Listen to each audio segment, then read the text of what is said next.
Back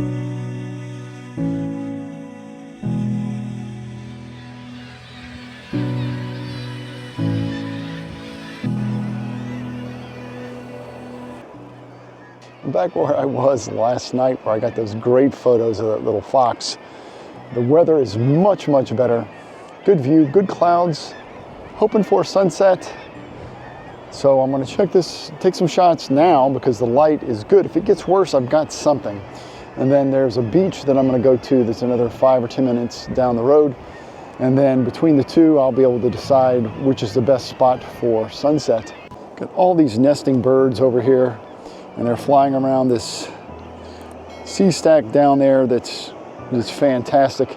And you got this rugged lava coastline all the way up to those magnificent sea stacks, those jagged rocks up there. And then I've actually got some nice clouds with that band of light up here at the top. F11, ISO 100, and whatever else happens, happens. And if the shot from right now comes out, I'll show it to you right now.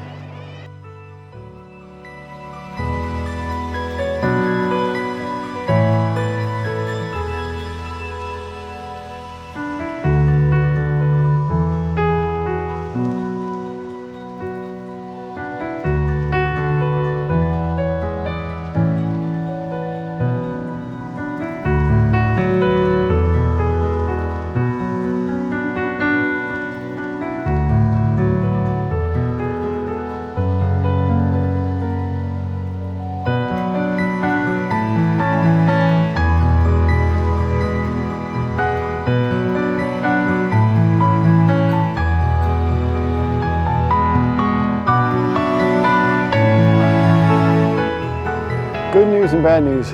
Good news, found the pointy sea stacks.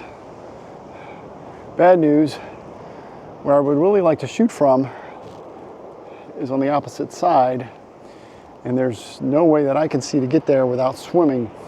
This pool back here is really deep. So I might go back up to the top and see if there's a way around up there. But the other way on the beach is just a cliff face. It's not very interesting. This is where all the action, all the cool stuff is. And I've just got to find a way to hopefully put something together. Like I say, I'm looking at the clouds. Probably nothing going to happen. So I'm going to try to come away with at least one shot from here, because that's really, really some cool rock formation. So let me see what I can find.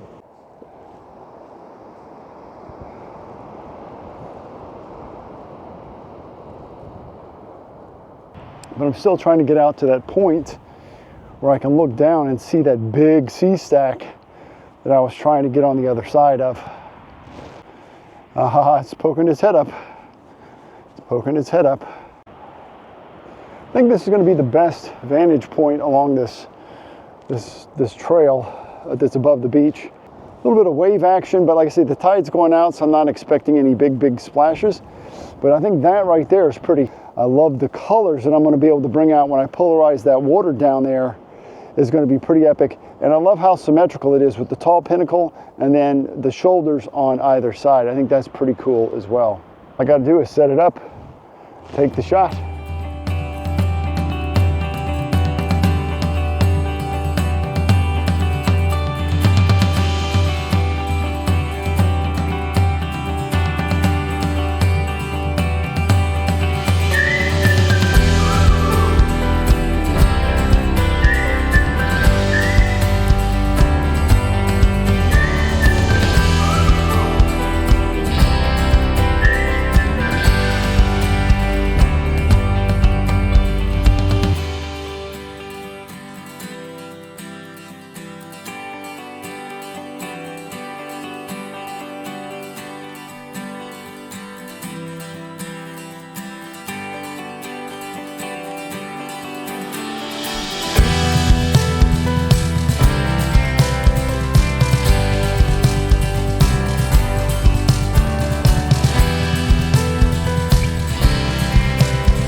very long drive, I finally got to Jökulsárlón, the iceberg lagoon, and this place is like something from another planet. It is so amazing. So as the glacier back there calves, it falls into this lagoon, and then it gets caught up in this little channel until it gets till they melt enough, and then they'll start to float out under the bridge and out to Iceberg Beach or Diamond Beach. The icebergs that are here in this lagoon get out to the ocean, and the waves just kind of pound them back up onto the shore, break them up into little bitty pieces, or small boulder-sized bowling ball pieces, or some size, the size of a refrigerator, just depends. And with the sun raking across, you get the camera down low, and you can get some amazing photographs of this blue ice that is melting with the ocean receding from it, with the waves receding back. So that's my goal, one of my main goals while I'm in this part of Iceland, is to get a good photograph of that.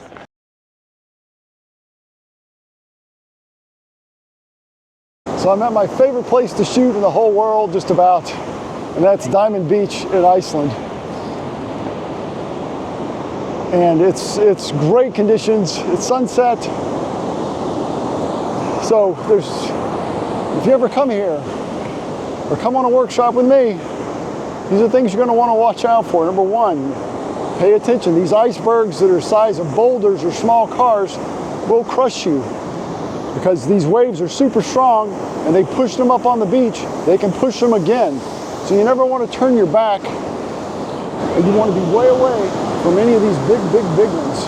And also watch out in the ocean for anything that's coming in. So to get a good shot, you're looking for an iceberg that's got either really great texture, clear or blue.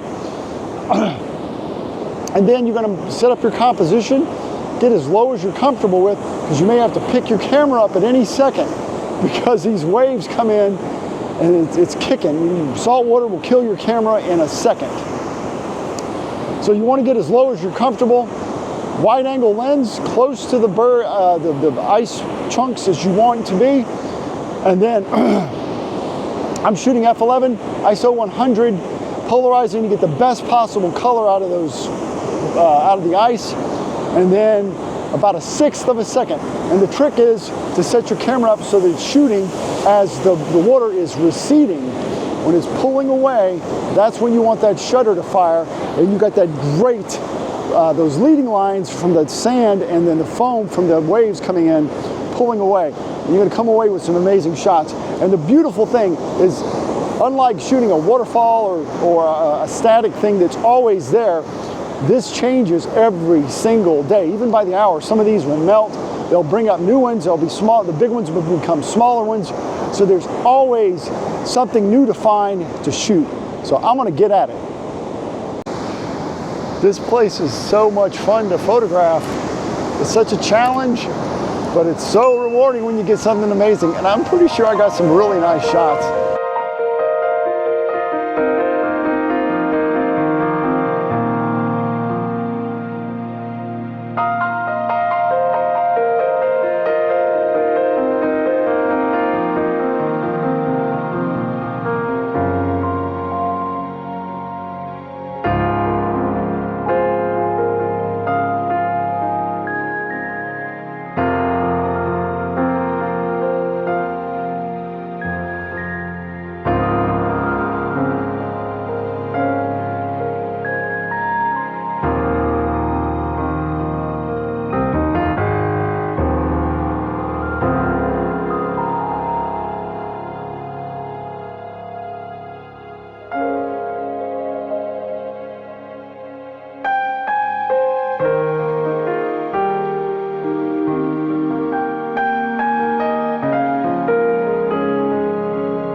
So I headed back over to the lagoon because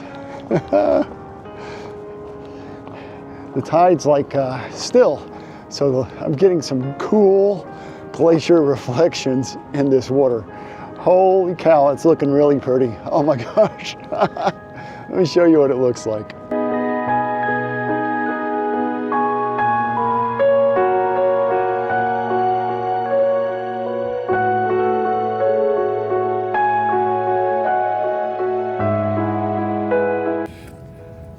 This is amazing. This lagoon hardly ever still like this. We've got almost a perfect reflection. There's some these little droplets. It's not raindrops. I don't know if it's even showing up, but it's insects that are just touching the water over and over again. But it's not raining. Got some God rays happening up here, and this is my foreground. This little piece of ice that's going to start to float away if I don't hurry up and shoot it. This is going to be really, really good. Super excited. Let me get the shot. You can see the shot that I got framed up. I'm going to overexpose it a bit.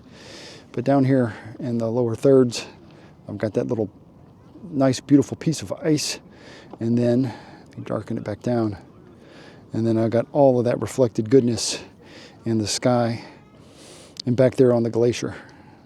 16 millimeters. I'm bracketing my shots, obviously, because you can see that in order to get the detail in the sky, I'm too underexposed. And then in order to get enough detail in that light and that piece of ice that's up front, I'm overexposed by about a stop or two. This is super exciting, I tell you. Gotta catch my breath. So fantastically gorgeous. I'll show you this shot right now.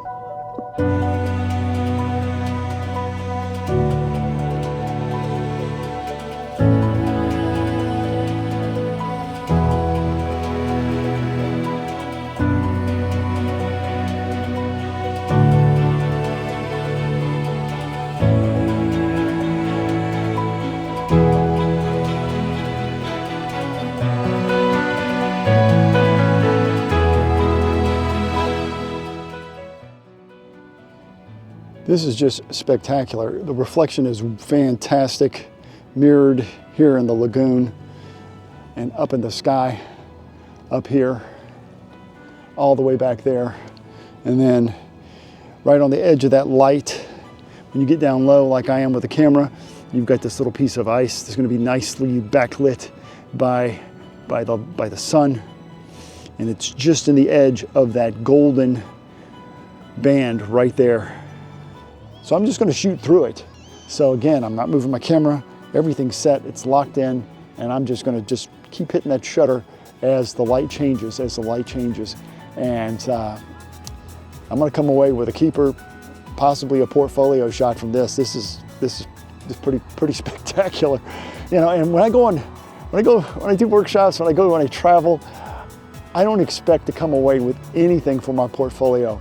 And to have like 2 from Vancouver Island from earlier this month, and then Jökulsárlón Falls that was just absolutely amazing that I got a couple days ago, and then tonight I'm beyond the moon. If I don't get another shot the whole time, I'm okay with that.